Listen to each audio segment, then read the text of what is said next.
Welcome to the deep dive. You know how we operate. Take a whole bunch of information, sift through it, and pull out what really counts for you. Exactly. And today, we've got something pretty special. We're diving deep, really deep, into Lorenzo's complete forecast for Virgo for May 2025. And we need to say this up front. But We know Lorenzo personally. We've followed his work for years. we have, and his insights, well, they're consistently spot on. It's almost uncanny, really. We have total faith in what he sees. Absolutely. So our mission today, it's simple.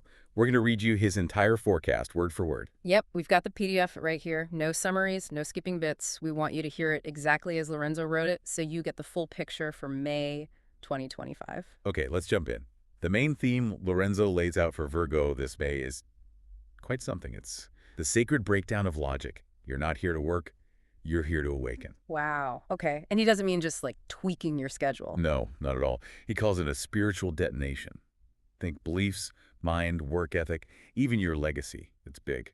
A detonation? That's Yeah. intense. He's saying this isn't just routine adjustment. Exactly. And his core message right out of the gate, your control mechanisms no longer serve the mission. Powerful stuff. Definitely sets the stage. So let's break it down week by week, like he does. Week 1 is April 28th to May 5th. And the title for this week, Burn the Manual. You're rewriting the program. Okay, burn the manual. Love it. So what's happening astrologically? It kicks off April 28th. There's a new moon in Taurus, which is in your ninth house of like beliefs and worldview. Right, ninth house stuff, big picture thinking. But this new moon is making some really tense aspects, squares, technically. Squares to what? To Mars in your 12th house, think subconscious chaos. To Pluto in your 6th, that's work systems, maybe feeling overloaded. And Lilith in the 3rd, mental rebellion territory. Okay, so that sounds challenging. A lot of friction there. Lorenzo interprets it as a collapse of your worldview and control patterns, like your mind is just malfunctioning on the old spiritual software. Malfunctioning. So what might that feel like for you?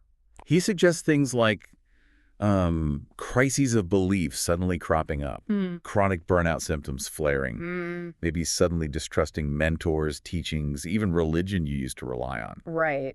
But here's the key Lorenzo insight, isn't it? He reframes it. He totally does. Yeah. He says this isn't actually a crisis, it's a spiritual jailbreak. A jailbreak. I like that. So feeling lost isn't being lost. Exactly. It's you being forced to ditch the old maps and draw your own. You're being liberated, essentially. Okay, that changes everything. And then there's Pluto. Yeah, May 5th. Yeah. Pluto goes retrograde in your 6th house. The house of work, routines, health. Right.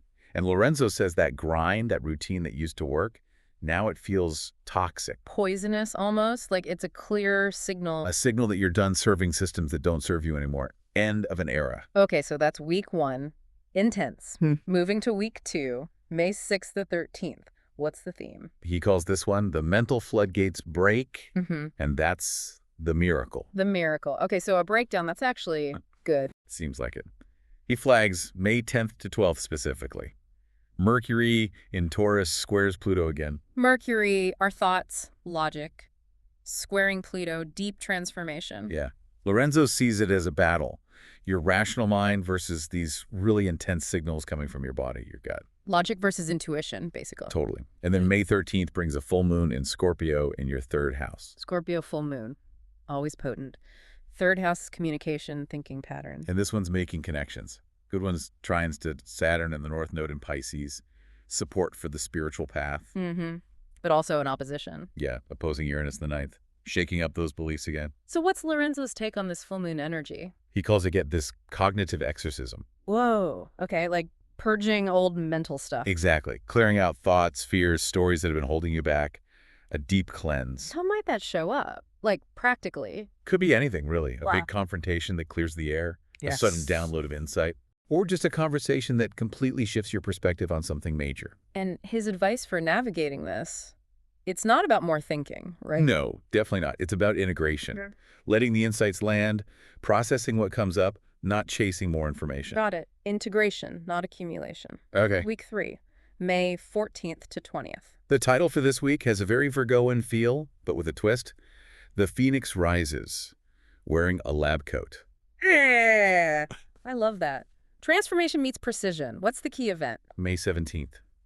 The Sun meets Uranus conjunct in your 9th house. Sun illuminating Uranus, the planet of sudden change and genius in the house of belief. Lorenzo calls it a radical epiphany, a soul truth hitting you that just disrupts the whole paradigm. A complete perspective shift. Where might that hit? Could be different areas. Maybe a sudden urge for foreign travel, or a major spiritual reawakening, or finding your voice, publishing, speaking, teaching, but with this totally new conviction. Okay, big potential there. What else happens this week? May 18th, Mercury squares Mars. Another logic versus impulse moment. Right, rational thought versus action, intuition. Who wins this time? Lorenzo says intuition takes the lead here. Trust the gut feeling over the spreadsheet. Good to know. And the week ends with May 20th. The sun moves into Gemini, your 10th house career, public image. And it makes a nice angle, a sextile to Saturn. So a boost for career, public standing. Lorenzo sees it as a rebirth of your public image, yeah. But it's deeper than just what you do. How so? It's about really owning and communicating the why behind your actions. Yeah. Your core motivation becomes visible. Shifting from the what's to the why. Yeah. Powerful. Okay, week 4, May 21st to 27th. The title. The strategist becomes the messenger of truth. Ooh, that sounds like an evolution, moving beyond just planning to sharing wisdom. Exactly. He points to May 22nd to 27th as a key period. Venus, Mercury, and the Sun are all in your 10th house. That's a lot of energy focused on career and public life. Venus bringing values, Mercury communications, Sun your core identity. And they're making great connections. Trines to Pluto down in your 6th house, transforming work. And sextiles to Saturn and Neptune in your 8th structure and vision for deeper transformation. So a really harmonious flow of energy supporting your public role. What's the outcome Lorenzo sees? He says this is when you start getting recognized, not just for being efficient, the typical Virgo praise, Right, not just for being useful. but for your transformational thinking, the power of your ideas. So what could that look like? Maybe finally publishing that book, launching a course that changes lives, getting a major offer, Wow. or stepping into a leadership role you felt unworthy of before, owning it. It's a shift, he describes, doesn't he? From being seen as Useful to being seen as divinely appointed. Big difference. huge. Okay, the final days, May 28th to 31st. The title, Pulses with Arrival, New Authority, Real Recognition, Public Destiny Activated. Sounds like a culmination. What's the main event? A big one. New Moon in Gemini, again in your 10th house, on May 28th. Another boost to career and public path. And this one is conjunct Mercury, amplifying your voice. Plus, it's trining Pluto, deep work transformation, and sextiling Saturn and Neptune. Grounded vision again. So Lorenzo sees this as A career shift of a lifetime. Not just a promotion, but like a whole new title, a new story, a new public voice. a fundamental rewrite of your professional narrative. Totally. And then May 30th, Sun conjuncts Mercury. Communication is highlighted again. Lorenzo stresses this. Whatever you say right now, podcast, stage, application, even a prayer, it shapes your legacy for the next decade. Okay, pay attention to your words around then. Heavy stuff. Definitely. Now, Lorenzo includes something he calls the wow moment no astrologer will see. Oh, intriguing. What is it? Saturn entering Aries, which is your 8th house. This happens May 26th. Saturn, the taskmaster, responsibility structure. Entering Aries, the sign of initiation, action.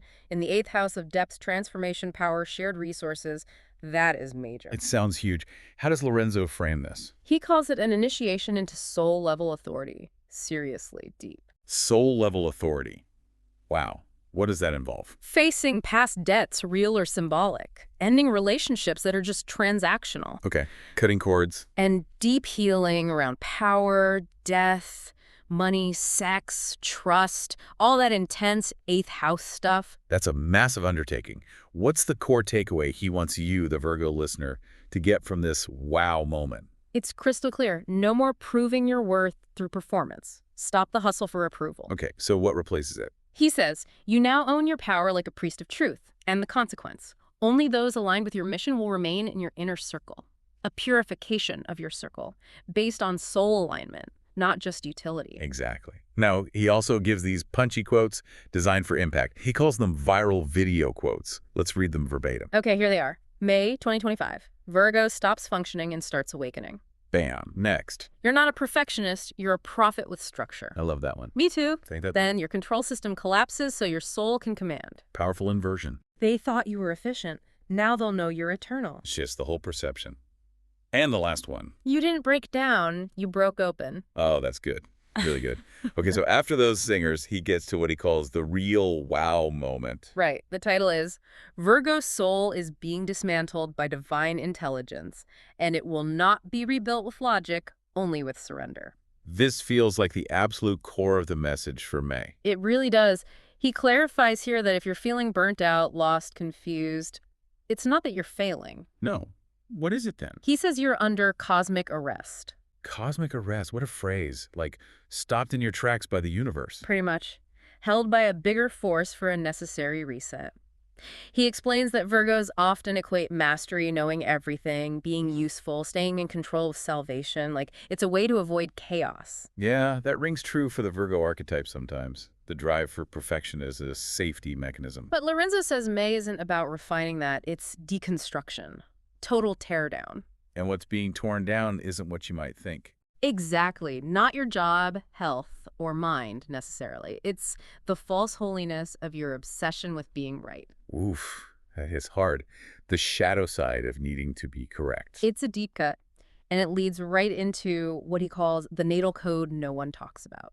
Okay, what's his hidden code? He connects the dots. Saturn entering the 8th, Pluto retrograding in the 6th, that Gemini new moon exploding the 10th. That convergence we talked about. He calls it a triple karmic crucible, a serious period of soul-level testing and transformation. Crucible implies heat, pressure, purification. Definitely. He says bluntly, you're being stripped of purity so you can hold power. Stripped of purity to hold power. What does he mean by that? He identifies the Virgo shadow not as messiness, but as spiritual superiority. Oh, explain that. It's the belief, he says, that staying small, humble, clean, useful, always correct makes you good, like virtue signaling almost. The performance of virtue, maybe, instead of authentic power.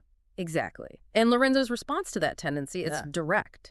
Knowing Lorenzo, I can only imagine. What does he say? Verbatim. F your virtue. Now go be unstoppable. Wow. Okay. No minced words there. None. And then he clarifies the transformation. The voice you silenced becomes your mission. The burnout becomes your boundary. The chaos becomes your compass. That's turning everything on its head. Silence becomes mission, burnout becomes boundary, chaos becomes compass. Radical. Completely radical shifts in perspective. Then comes the cosmic plot twist. There's more. Okay, what's the twist? That new moon in Gemini on the 28th, it's not just about career. What else is it activating? Your spiritual inheritance, your voice, not just for work, but as a transmitter of collective truth. Okay, connecting back to the astrology. Yep, those sextiles to Saturn and Neptune in the 8th, soul transformation, and the trine to Pluto in the 6th, empowered work. So the shift is from being a servant of systems, just keeping things running, to becoming a sacred system disruptor. Wow. Someone who breaks the old machine to let divinity in. That's his ultimate point here. And his final line on this twist. Also verbatim. You're no longer here to maintain the machine. You're here to break it and replace it with divinity. A total redefinition of purpose. Yeah. Just, wow. That is a journey for Virgo in May 2025. And he finishes with one last line. His final mic drop, as he calls it. This is not your rebirth. This is your resurrection. You're not being refined. You're being recoded by the divine. Recoded by the divine. Okay, so for all you Virgos listening, take a breath. After hearing all of that, Lorenzo's full forecast, what really landed for you? Yeah, what parts of that made you sit up and think, okay, that's me, or uh-oh, I feel that coming? How might these themes, these intense energies, play out in your life this May? It's a lot to mull over. Definitely take some time with it. Reflect on how this connects to your own journey. And like we said, we deeply trust Lorenzo's work if this resonated. He has a direct invitation for you. We'll read it exactly as he wrote it. Okay, here it is. If this prophecy ignited something in you, don't keep it to yourself. Like, share, subscribe. Let others feel this roar. And if you're ready to step into your own reign order, your personalized astrology or tarot reading from me, Lorenzo, this isn't entertainment. This is your divine blueprint. Links below. Let's write your legacy louder, sharper, and truer than ever before. Powerful call to action. It really is about understanding that unique map you hold, isn't it? Yeah. Your own sacred map. Thanks for joining us on this incredibly deep dive today.